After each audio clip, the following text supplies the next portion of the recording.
Hi, my name is April, and this is High Fantasy Writing.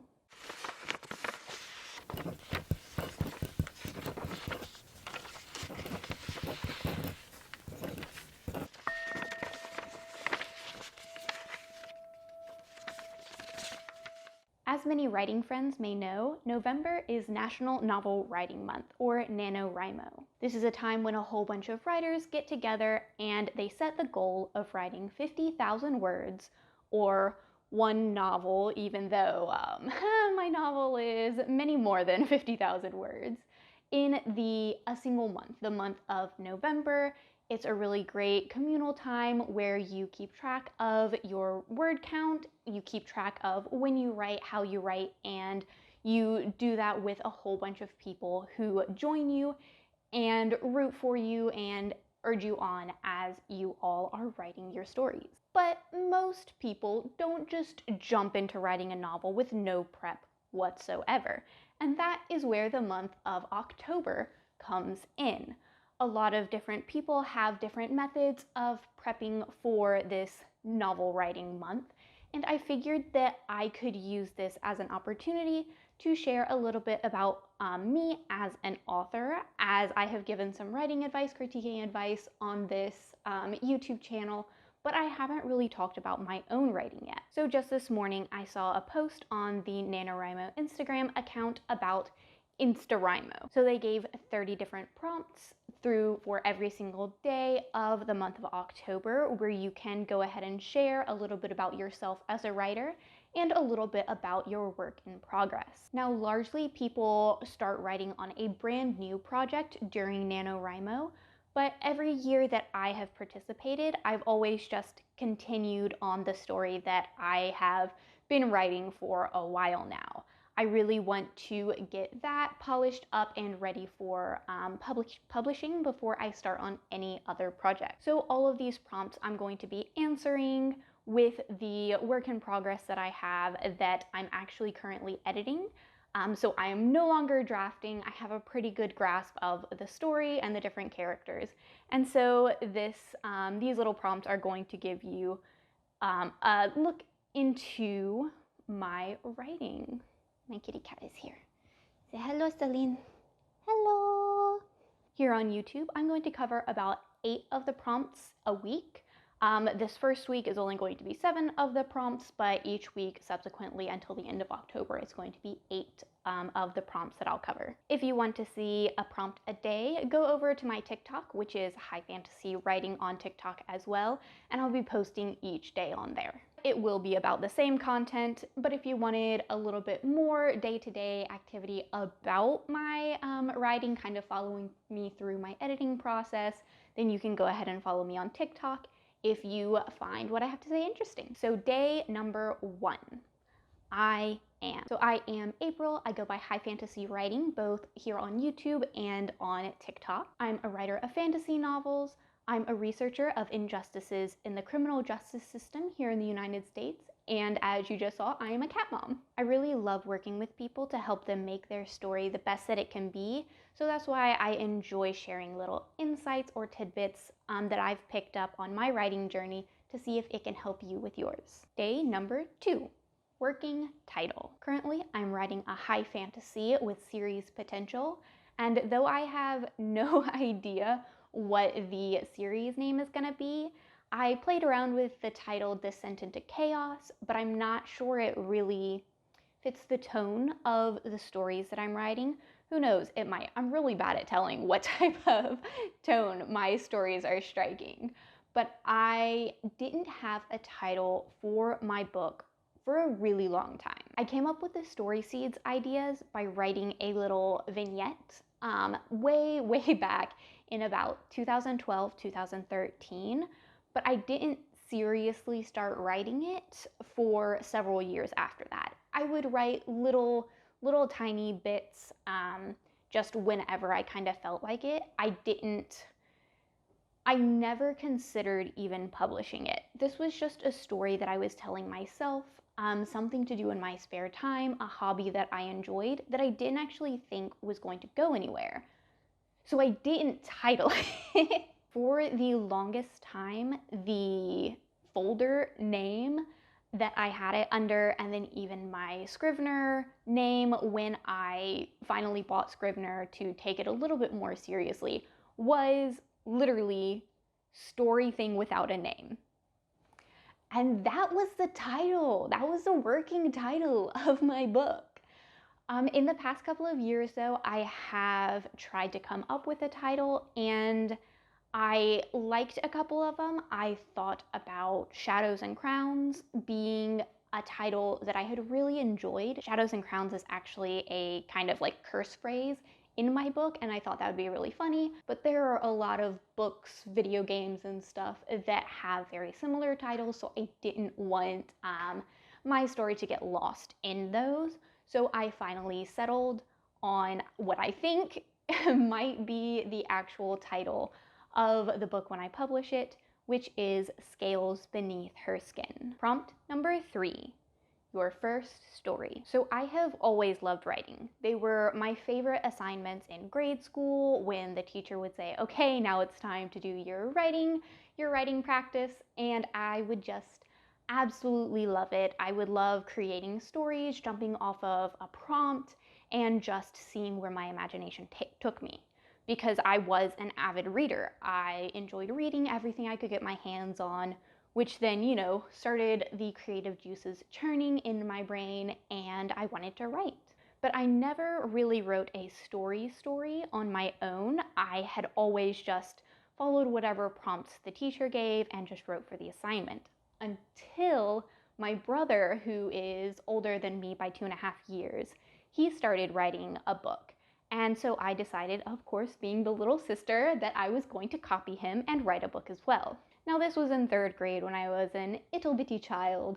And so my little story that I wrote was actually about children could see mythological creatures in my particular story. This was most evident with unicorns, whereas adults could not. So this story was about how to keep your childhood-like wonder even as you become an adult. You don't lose the magic in the world that you see. You are always still connected to that, childlike fantasy joy. Now, was this story good? Probably not, but I really enjoyed writing it. Prompt number 4. Your story's setting. Scales Beneath Her Skin takes place in a multicultural fantasy setting where it's the flavors of Renaissance and medieval, kind of a mix of those, but a great multicultural mixing of these things. So it's not set in a European focused society. The country of Gilham is where most of the story takes place in the first book, and it's a country that had once been part of an empire that has since dissolved, and it, among its neighbors, is the most welcoming to refugees and immigrants. So this makes Gilham a veritable melting pot of cultures and different peoples. So this is definitely not a homogeneous type of society that our main character is stepping into. There are tons of different cultures, religious beliefs, and beliefs on what role the government should play in the country itself, how the government should be run, who should be running the government, and how much power they should have. This is a really fun setting to write in, and I'm really excited to also start writing in the other countries surrounding Gilham, because the next books are going to take us beyond the borders. Prompt number 5, adventure.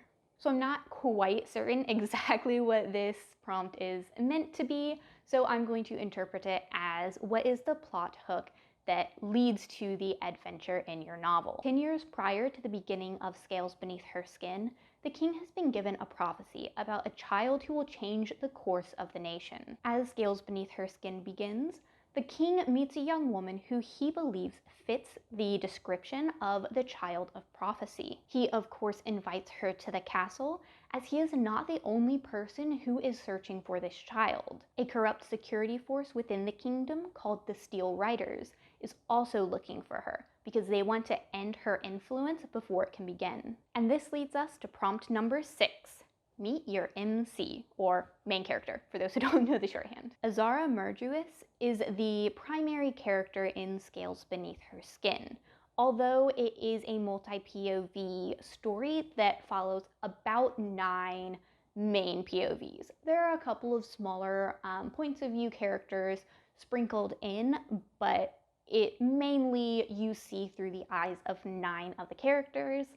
But for the purposes of this prompt, we're going to say that Azara is the main character. Now, Azara is a young woman who is about to turn 21, and she actually is not originally from Gilhem. Her parents fled with her when they were children from their home country of Aramor, far to the south, because the king there had become tyrannical and quite homicidal. While many of her parents' friends stayed in the country and staged a rebellion against this corrupt king, her parents, having a very young child at the time, decided that they would flee to Gilhem, which was very welcoming towards refugees. They settled in a small woodland village in the north of the country on the edge of the Benedese Mountains. Now, life was really good for Azara when she was a child, until when she was 11 years old, both of her parents got sick from disease and died. However, Azara can't really say her life got significantly worse because the entire village gathered together to make sure that she never fell into want.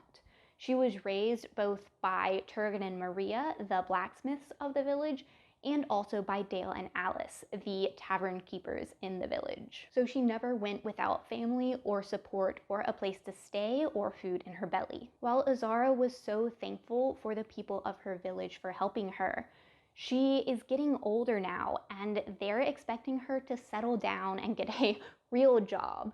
But she has this wanderlust in her. Now, Azara loves her village, but it's really the only thing she's ever known. She hasn't really explored any of the surrounding cities because her parents just didn't take her outside of the village.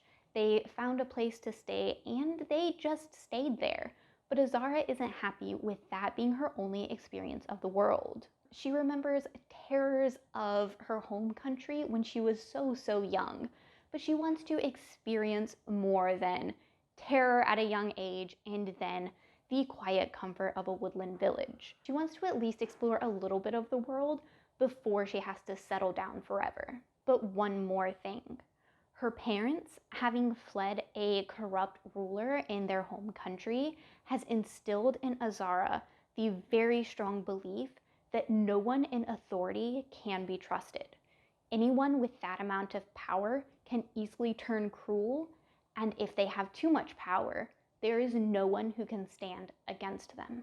Prompt number 7, your favorite villain. Now I'm going to stick with Scales Beneath Her Skin and talk about one of the, well, villains. I don't consider her a villain at all. She's definitely an antagonist, but I don't consider her a villain.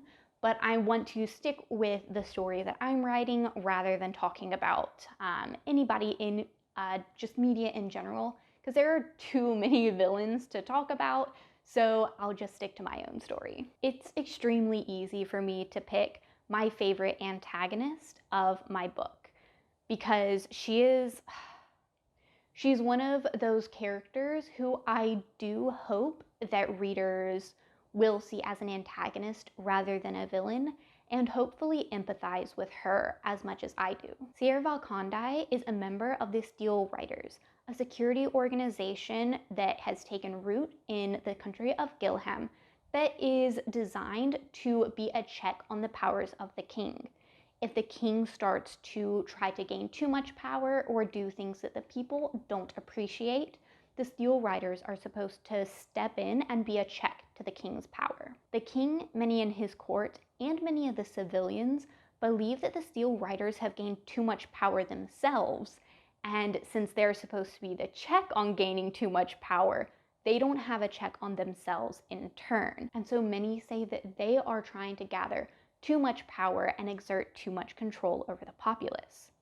Sierra Valconde, however, doesn't agree with this assessment of the Steel Riders at all. She is the daughter of criminals who took part in revolutions and rebellions throughout the years so that they themselves could get ahead. As long as they were ahead of the person next to them, everything was all good. It didn't matter who they hurt as long as they came out in the lead. Now, as a child, Sierra saw how damaging this was to her parents, herself, and all the people around her, and she swore she would never do that. She would fight for order and security and peace, not rebellion and chaos. Since Sierra has turned 15, she has vowed to right the wrongs of her parents, and she joined the Steel Riders in an attempt to bring peace and security to the nation. She does this by enforcing the Steel Rider laws and stamping out any sniff of rebellion, any discontent that might lead to bloodshed and chaos. When Sierra discovers that Azara Murderous is the supposed child of prophecy, she is incensed that somebody with this much influence on the nation might use that influence not for security and peace, but rather to incite rebellion and bloodshed in the nation. For she has been told that this child of prophecy is actually the one who is leading a rebellion against the power of the Steel Riders. Deep in her heart, Sierra has always wanted to be the child that the prophecy has spoken of. She wants the ability to enforce peace and prosperity on Gilham and make sure that the crimes of her parents and people like her parents are never repeated in the nation. She truly wants to become a beacon of peace and safety within Gilham, and she views the child of prophecy as the exact opposite of that. So I hope you enjoyed those first 7 prompts of InstaWrimo this October. Next week, I'll answer prompts 8 through 15, and you'll get a little bit more about my story there. But if you want to take this at a little bit slower of a pace, you can always join my TikTok and see my daily updates there. Go ahead and leave a comment answering all of these prompts for your story. What is your main character like? What is the setting of your story? What's your author background and the first story that you ever wrote? Go ahead and let me know in the comments so that we can learn a little bit more about each other as writers. Don't forget to hit the like button and subscribe if you want to see more from me, and I hope you have a wonderful rest of your day. Happy writing!